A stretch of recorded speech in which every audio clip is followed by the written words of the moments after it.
UPSC ने exam date की घोषणा कर दी है। अब आपके पास सिर्फ 14 दिन है, 15वां दिन 16वां दिन परीक्षा है, उसमें आपको तैयारी करनी है।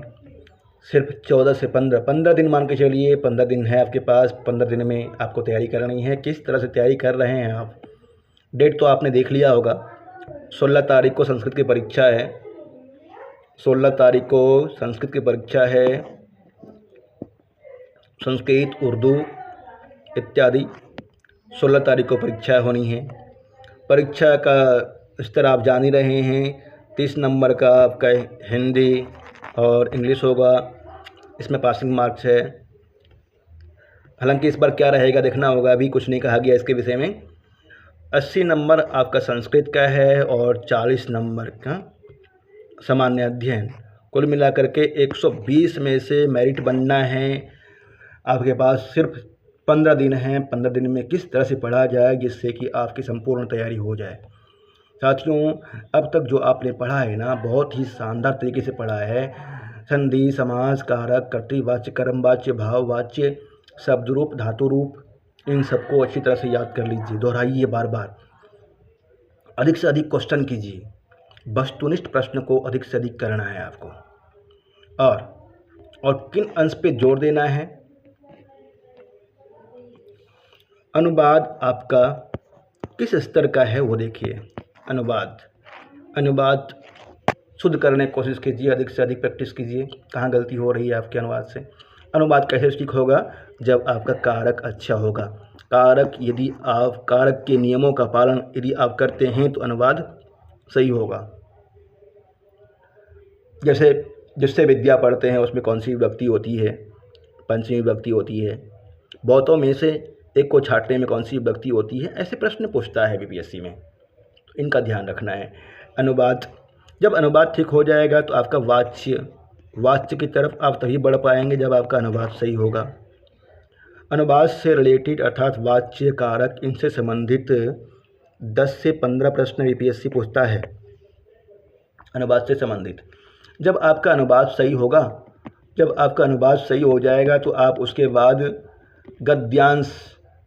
गद्यांश वाला जो हिस्सा होता है, गद्यांश वाला हिस्सा को आप कर पाएंगे।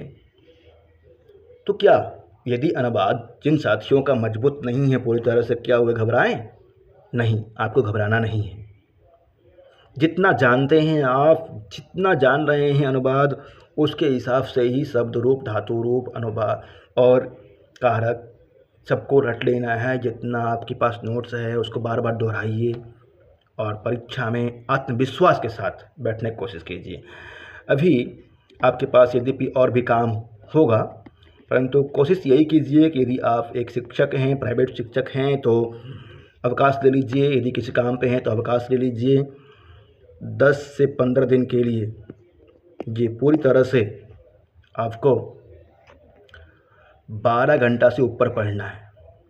12 घंटा से ऊपर, अर्थात ये 15 दिन में आपको 150 घंटा से ऊपर पढ़ना है। कम से कम 150 घंटा तो पढ़ना ही है। 15 दिन में 150 घंटा प्लस पढ़ना है आपको। ये तभी संभव है जब दिन में 10-12 घंटा पढ़ते हैं, तभी हो पाएगा।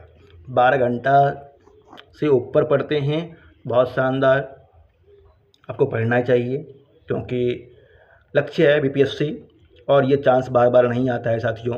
ये चांस आपके समक्ष है बिल्कुल। विद्यार्थी बहुत कम हैं। जनरल में तो एक सीट पे 2 से 3 विद्यार्थी हैं। 6 to 8 में थोड़ा सा कंपटीशन है। इसमें भी बहुत ज़्यादा फॉर्म नहीं गिरा है। 3000 से 4000 के बीच में फॉर्म है संस्कृत में और अच्छा खासा पोस्ट है। आप सभी मेहनत कीजिए साथियों। मैं जानता हूँ कि घर में बहुत सारे काम होते हैं, उन सभी कार्यों को अभी इग्नोर करते हुए, गौण करते हुए प्रधान रूप से बीपीएससी की तैयारी कीजिए क्योंकि अवसर बार बार नहीं आते हैं। अवसर आपके सम्मुख हैं, इसका लाभ उठाइए और अधिक से अधिक मेहनत कीजिए। सकारात्मक ऊर्जा के साथ में, मन में विश्वास के साथ। आत्मविश्वास बहुत ज़रूरी है। मन में बिल्कुल भी डर नहीं रखिए कि आप सफल नहीं होंगे। आप सफल होने वाले विद्यार्थी में से एक हैं। आपकी सफलता निश्चित है। बस आवश्यकता है सकारात्मक दृष्टि से निरंतर पढ़ने की। जो खामियां हैं उसको दूर कीजिए, जो बहुत कमी है उसको साइड कर दीजिए।